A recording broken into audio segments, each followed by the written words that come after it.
Guys, she gave me an ultimatum. She said I had to get to work. Get my Bronco built. You only got a month. Joking, but she did tell me I have to get it done. So I have been out here in the shop slaving away. Check out all the progress I've made. Dana 30 is in the 66 Bronco frame with the Wild Horses 2.5-inch lift. She's little, that's what she wants. Radius arms on, shocks on, springs in. Move back here, I got the 6R80 cross member in. That's right, this is getting a Coyote with a 6R80. Something missing in the back though. If you look back here, there's no 9-inch in here yet because we got to put disc brakes on it. I hear you guys, I see in the comments, that's such a hard conversion on a 9-inch. It's not. I'm going to show you how to do it right now. So you just opened up your brand new box full of calipers and all these brackets for your Wild Horses rear disc brake conversion. And you're probably like, oh my goodness, there is a ton of stuff here. There is, don't stress, don't overthink it. There's 3 different types of 9 inches. I don't know which one you have when you're watching this video, but this kit covers all of them. So yes, you really are gonna have extra parts. Let's dig in and show you how you're gonna determine which one yours is. I'm assuming you already have your drum brakes off, you have your 9-inch pulled out, and you have your backing plate off. Well, if you've gone this far, get a new seal from Wild Horses. It makes no sense to not replace that seal.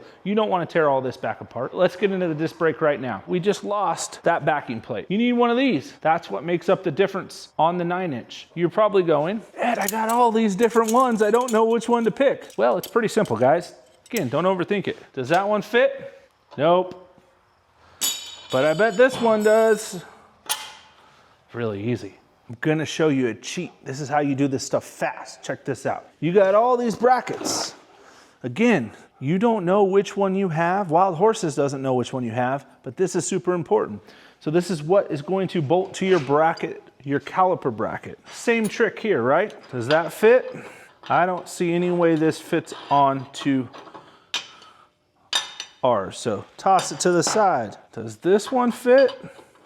Oh, guess what? We have a winner. So now I know which bracket I need to bolt my caliper bracket onto, but you don't install it quite yet. So pop it back off, set it to the side. Let's remove all these guys from the conversation. Now you're going to grab your axle. And again, you got a new seal. Hopefully you put a new bearing on this. If you don't have a press, find a local shop. Somebody in your area has a press, put a new bearing. It makes no sense to do this much work and not make sure everything's perfect. Slide her in. Do not touch the seal. Just go right in between it. Okay? Don't get yourself super alarmed. You got to kind of work it around, right? Now I got it to this point. I'm going to push it in, grab the backing plate, slide that guy on. That's all you need. Now you can see the importance of this new backing plate. It took the place of your old drum brake backing plate. Axle's in. Make sure this plate is in the right location. Grab your bracket. We already determined which one we need. Flat side forward. Yes, it's tiny in here, but you can do it. Boom. Next step. Grab those nuts that you took off earlier. Thread them on. Hand start them. Don't do it with a gun, because then you're going to be mad when you cross thread them. This whole index here is for you to use. So we'll run this one in. Just snug it for now. Go over to this guy here. Make sure we have it started correctly, which we didn't. See? Not everything happens perfect on YouTube.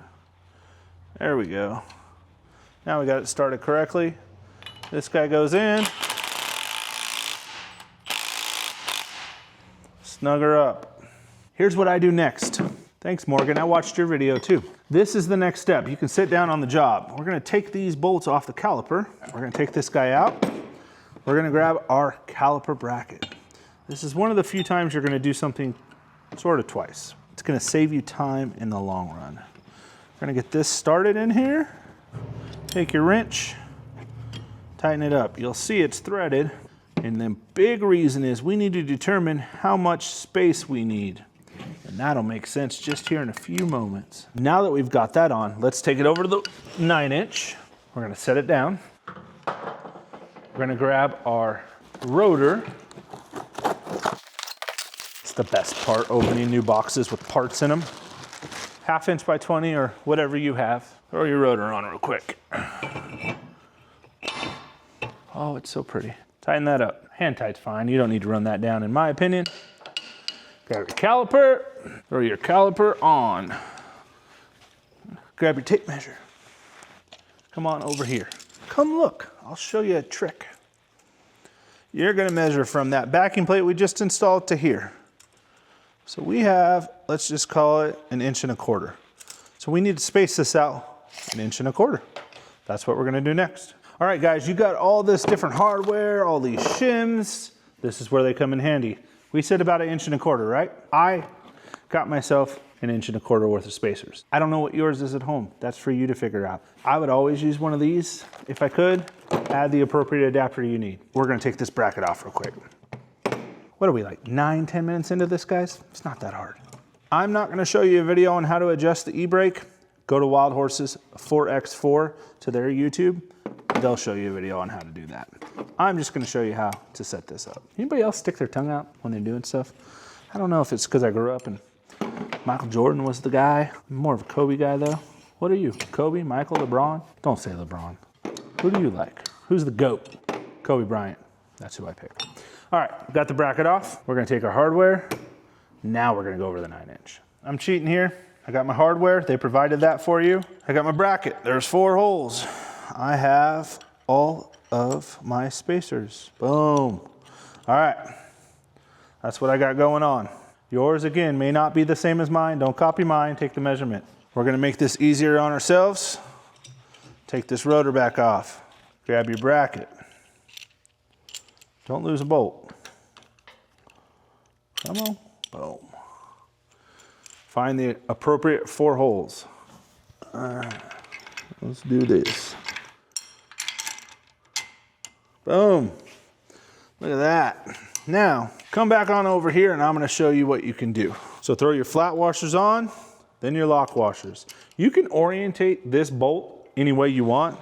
Just think it looks cleaner like this. So that's how I'm doing it. I'm gonna throw my lock washers on. You may have to trim this bolt. Again, guys, there's 3 different types of 9 inches. They don't know which one you have. They don't know how much space you need. After you get this set up, you may find that you wanna trim it. I don't need to trim. It's not going to hit anything, and nor are you going to see it. So I'm gonna get these nuts started, all 4 of them, so I don't have to worry about this falling off. Stay. Do you talk to it like it's a dog sometimes? I do. Getting close. Let's throw that rotor back on. Tighten one of these guys up again. Maybe boss lady should come out here and clean her own threads. How do you think that conversation would go over? Probably not good. She's not happy with me, guys. I gotta get this Bronco done. Rotor's on. All right, we got our caliper back in our hand. We got our long bolts. We're gonna set this guy on there, see if we were right. Just gonna get that guy started. Try to show you guys this side.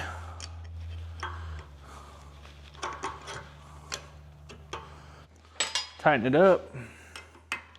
So if you want to learn how to adjust this, like I said, go over to the Wild Horses video. They will show you all the adjustments. All you have left to do now, I don't think you need a video on it, is run in your brake hoses and your brake lines. You just took those off.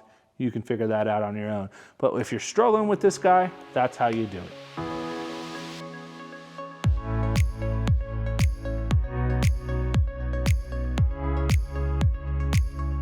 Today we just put on a Wild Horses rear disc brake conversion on Project Pixie Stick's 9-inch rear end. Hopefully you guys learned how to do it at home. It's not that hard, guys. Just follow the steps we just did. You'll be okay. If you ever need assistance, if you shoot me a message or an email, I will always respond to you guys. Thank you guys for watching. Please hit that like and subscribe button and check out the Wild Horses website so you can get this upgrade on your Early Bronco. You'll be thankful you did. Please like. Please follow. Please subscribe. Bronco Man 6 has been slacking all winter. Finally, he's getting some progress done on my Bronco. I'm super excited. So this hot mess is my Coyote.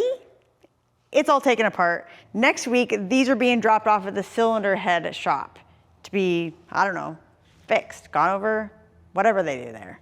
Tomorrow, I'm hiking. He better be putting in this 2.5-inch Wild Horses lift onto my beautiful frame, or however it works, because, you know, I really don't know. I just somewhat learned by osmosis.